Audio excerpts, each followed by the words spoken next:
Hello students. So today I'm going to introduce to you what a flowchart is, right? So a flowchart can be understood to be a visual representation of an algorithmic system using standardized symbols. So these symbols that we see in this flowchart, they are connected with arrows and so on. Different shapes actually have a different purpose. They are just some guidelines that we can actually use so that there is a way to communicate this information with a minimum use of words, because sometimes when we want to describe an algorithm using words can be quite unwieldy, right? So since a flowchart is used to represent algorithm, what exactly is an algorithm?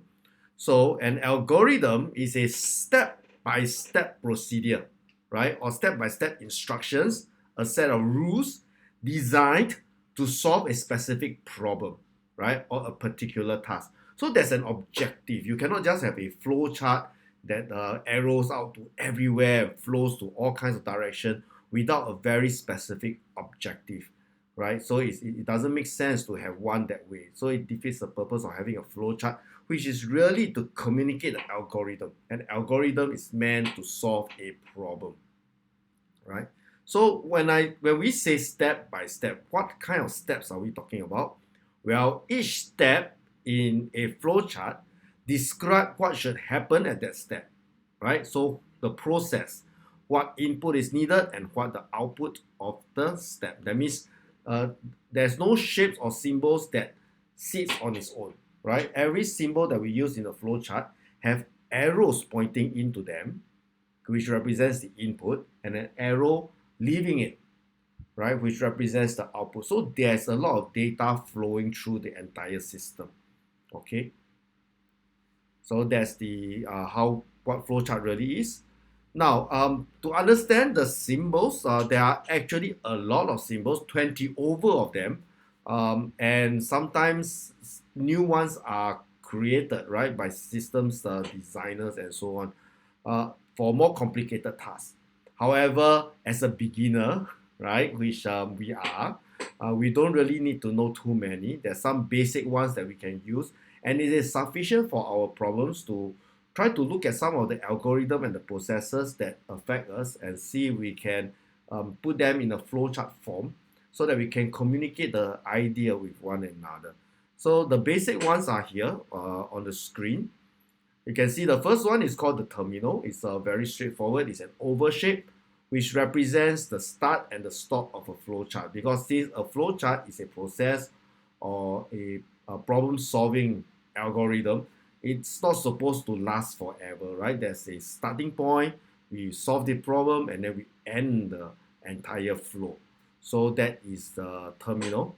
Then we have, of course, the arrows. The arrows are sometimes called the flow lines, and that is exactly where the name flow charts come from, because the entire flow chart is actually driven by these arrow lines. They are used to connect all these symbols together, right, and indicate the direction at which the information and the data actually flows through. Then we have the parallelogram.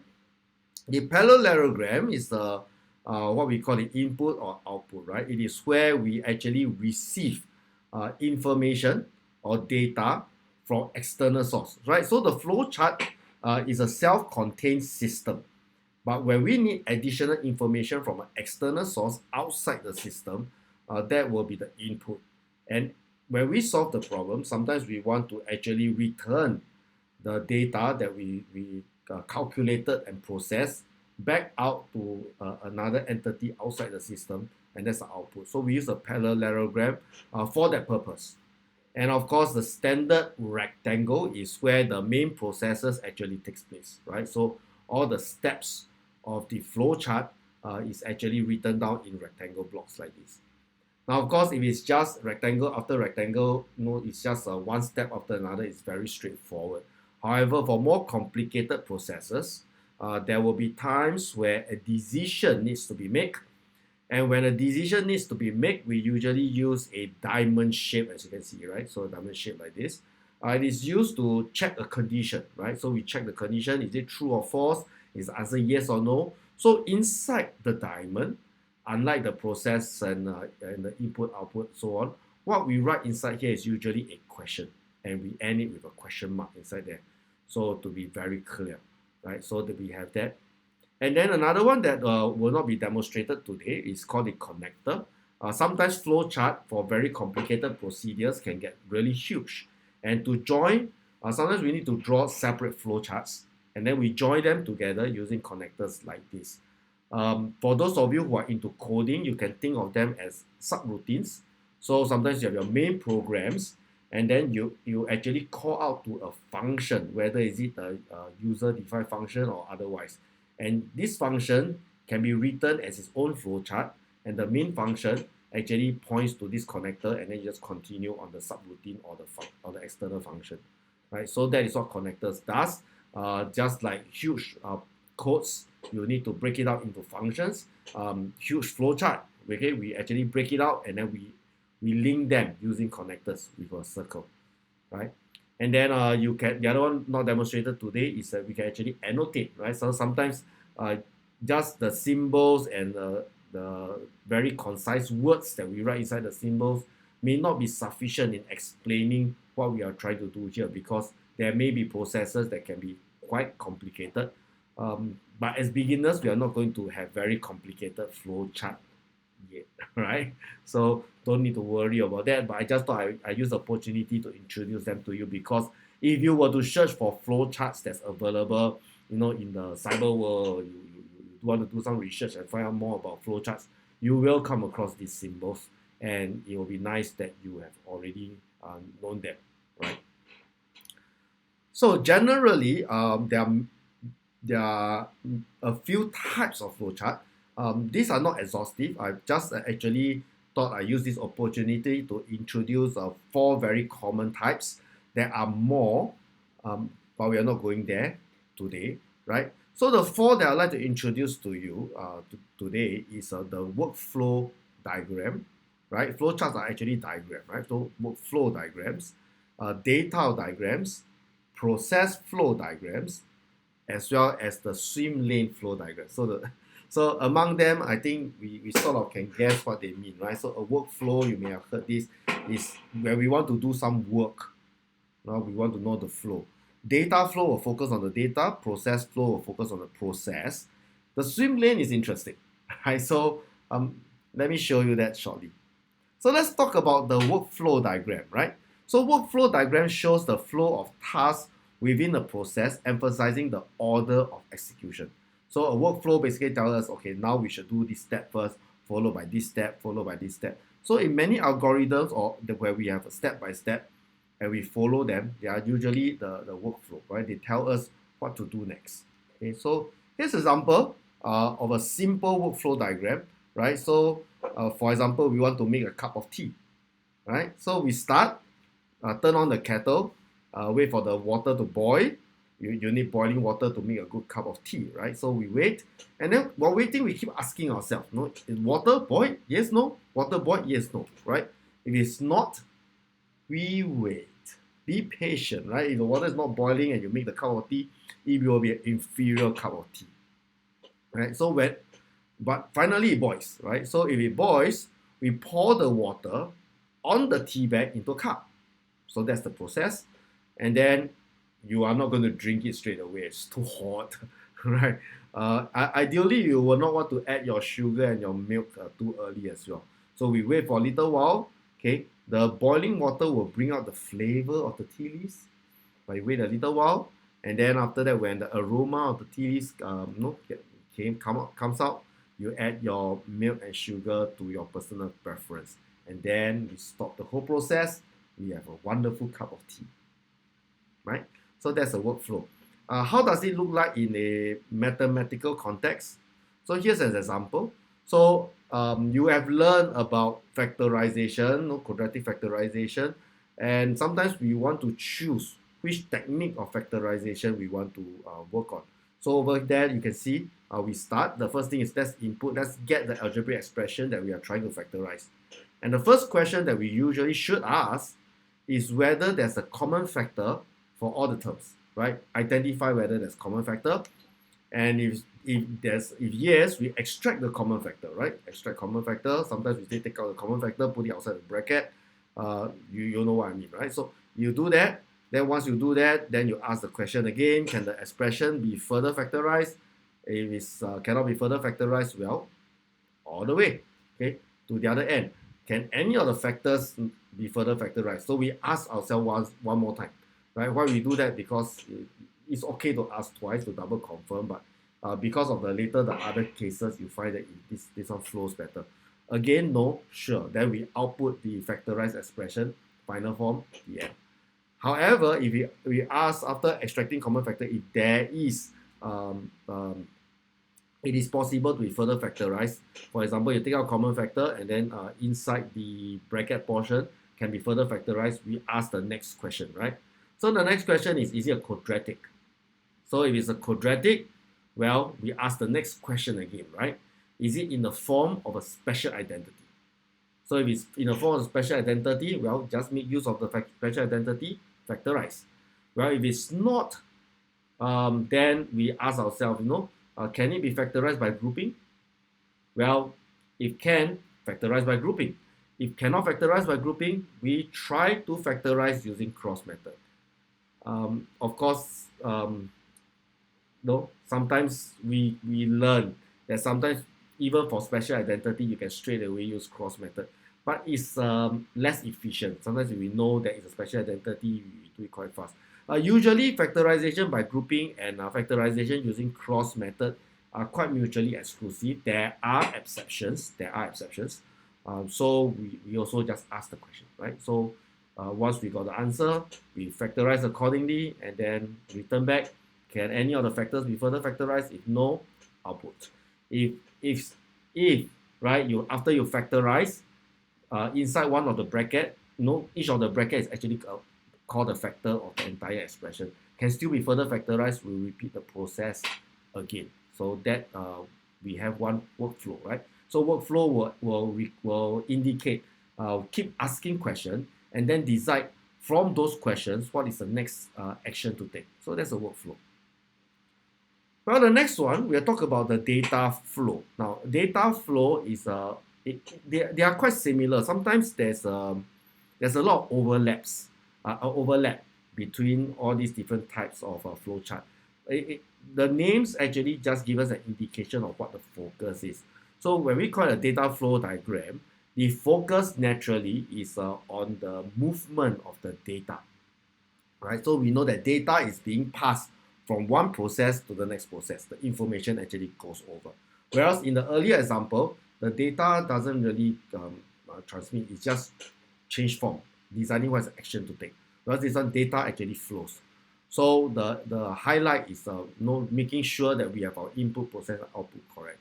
So here's an example, right? So you have a user who wants to enter the username and password. This particular username and password is the data that we collect. We are not really actually going to perform any changes to it, right? We cannot collect the name of the user and make changes to the user, no. But we just pass along this data.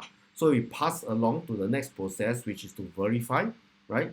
So we verify, we check against our the DB there is a database, right? Check against the database, is the amount of member, good, then go in. Then after that, asking, okay, enter already, you now can access the new data, and this new data is the student's information, for example, right? So is there any information you want to change? Did you change your telephone number, your email address, or change your mailing address, and so on and so forth? So you could change a few things. So again, it interacts with the database, another database, record manager. So you see, when we talk about data flow, we interact with the database quite a bit, right? And then after we are done, we can actually view the student information or to search for another student to actually do some amendment. So we can either go back to the user input or search just view, right? No changes. So go back to the beginning page, go back to the user. Is there any other thing you want to input? So this is a data flow. Now you realize that this one looks a little bit like a little bit different, where we don't have all the start point, end point. Of course, all those terminals and so on, those are recommended symbols for many purposes in different organizations that you may be in the future. There may be some variation in their convention. I'm not saying that it will not. Right, so different companies out there, even different tech companies out there, some of you may be looking at those. They have their own internal, we can call it house rules. So don't be too alarmed if you see something that very different from what we taught in school. But generally, what we do in school, the basic symbols is sufficient for our, not as a beginner when we are first learning about flowcharts. Right. So in the mathematics context, there are also processes in the mathematics syllabus where we push data from one form to another form. So here's an example. I'm not sure if you are watching this, whether you have learned about this. I know that for many of you, it will be upper secondary before you get exposed to this. If you are lower sec, this may be quite foreign to you. But there's this mathematical idea object called the cumulative frequency curve, and it allows us to look at different percentile, right? So when we collect data, we want to sort them into different percentile, and we can actually identify which percentile and do comparison and data analysis from there. So the first step, of course, is to collect data, right? And when we collect data, we need to have sufficient sample size so that the data is meaningful. So we ask the question, is the sample size large enough? If it's not, collect more data, right? If it's large enough, okay, processing of the data can start. So we push it to the next process. The entire data moves to the next process, and we group them, right? So we sort them out, we group them. So from 0 to 10, how many? From 10 to 20, how many? 20 to 30, how many, and so forth. So we sort them. And after we sort them into group, we can create something called a frequency table. So for each class, or sometimes we call it the range of values, for each range, each class, how many frequency we have, right? So we tally that. And from the frequency table, we accumulate and add up the frequency to create the cumulative frequency table, right? And after we have the frequency cumulative table, we have the plotting points now. We have our cumulated frequency as well as the class mark, which is actually the midpoint of each class. We can actually plot it on a graph, and you will get a cumulative frequency graph. Okay, so you can, in this particular example, data is being pushed from one process to another, right? So you can see the whole flow. So we call this type of flow chart the data flow, right? Data flow chart. Right. Next type of flow chart, we focus more on the process. So the process illustrate the steps in sequence to accomplish a task or process. So the steps is important, right? If we miss the step, we get very different results, which we may not want. Okay. Let's go on. Right. So here's a humorous take. Right. So should I do my homework now? Well, do you have homework? No, you probably have. If you don't have, maybe you're lying to yourself. So yes, if homework, then we ask the next question, right? We say, is it due in less than 12 hours? If it's due, let's get started. Okay, let's get started. But if not due, then maybe I have time to continue watching my Netflix, watch some TV, and then even play some games, sure, surf on social media, waste our lives away. And we come back and ask the question again, is it due in 12 hours, right? So yeah, these are things we can do. So this is the process flow, right? So every step of the way that something is being done. Of course, in the mathematical sense, here's an example. I understand from the teacher that you are working on indices. So this is actually one of the laws of indices where you add indices together, not add indices together. You multiply the terms together, and if they happen to have the same base, you can actually just add up their index. So we input the, pardon me, I spelled index wrongly in one of the boxes. So we input the exponential terms, and then after that we check, are the bases the same? If they are the same, sure, then the new index will be all the index that you're multiplying together, add them up, right? If the base is not the same, well, this particular law of indices doesn't apply, so end the process. Well, after that, what we output, the base since it's the same base, but the new power, right? The new power will be the new index which you add up together. Again, pardon my typo. I will correct this in a future version of these slides. Right. Finally, this is the one that quite interesting. It's called the swim lane flow diagram. Now, the swim lane diagrams actually organize the processes into lanes, right? Often representing different department, individual, or methodology. So, how does it look like? So, here's an example. So, in this particular organization, there are customers, there are sales teams, inventory team, and the customer service department. So the customer actually start the process, right? The customer will place an order, and then after that, this order goes to the sales team, right? And the sales team will check, right, whether the order is okay, right? And then after that, is the order complete? Oh, give me a moment. Huh? It seems that my QuickTime recorder is glitching out a little bit. Right. So whether the order is complete. Okay. So if it's not complete, well, no, the sales team will go back to the customer. Do you want to change? If the customer says, okay, let's change, then you restart the process again. But everything is okay, then the sales team will forward this order to the warehouse. The inventory team will take over, and the inventory team will check whether this item is actually in stock, right? So if it's in stock, well, we ship the order complete, the whole process ends. If it's not in stock, well, they pass it to the customer service department, who will actually check whether a refund is necessary because there's nothing to sell. The order can't be completed, and then order get cancelled, right? So this is a swim lane. You can see very clearly this particular flowchart. Not only can we see the entire process, we can see actually different departments, what are their duties. So it is very good for event planning as well if you have very specialized designated teams and integrated processes. But in mathematics, this is an example. So again, this is a upper secondary topic, so I'm not too sure if you have been exposed to it. But there will be situations where you would like to actually solve a simple trigonometric equation, right? So again, let's from the problem perspective, we get the problem, we read the problem, understand the problem thoroughly, right? So after that, we move it to the next session where we need to make a decision now, right? So the first decision we need to do is to actually figure out what is the domain. So usually in this type of questions, there are actually infinite possible solutions. But of course, you cannot actually write all the solution on your scripts. There isn't enough space. So we will actually fix a domain where you will actually write your solution. So we calculate a domain based on the information that's given in the question.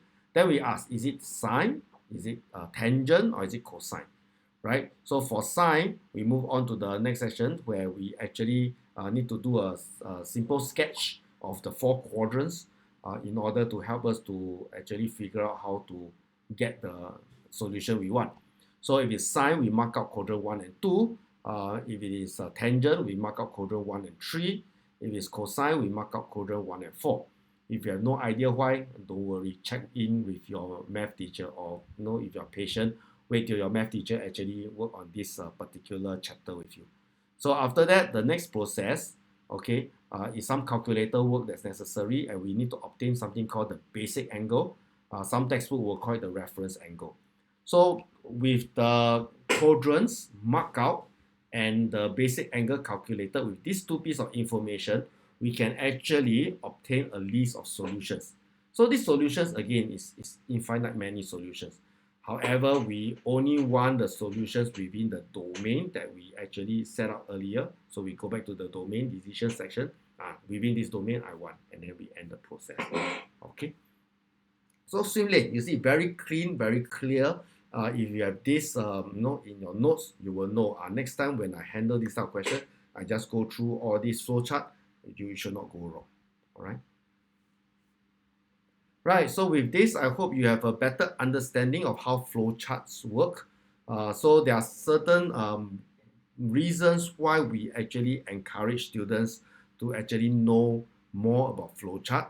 right? So one of the best use of flowchart that is wonderful for documentation, right?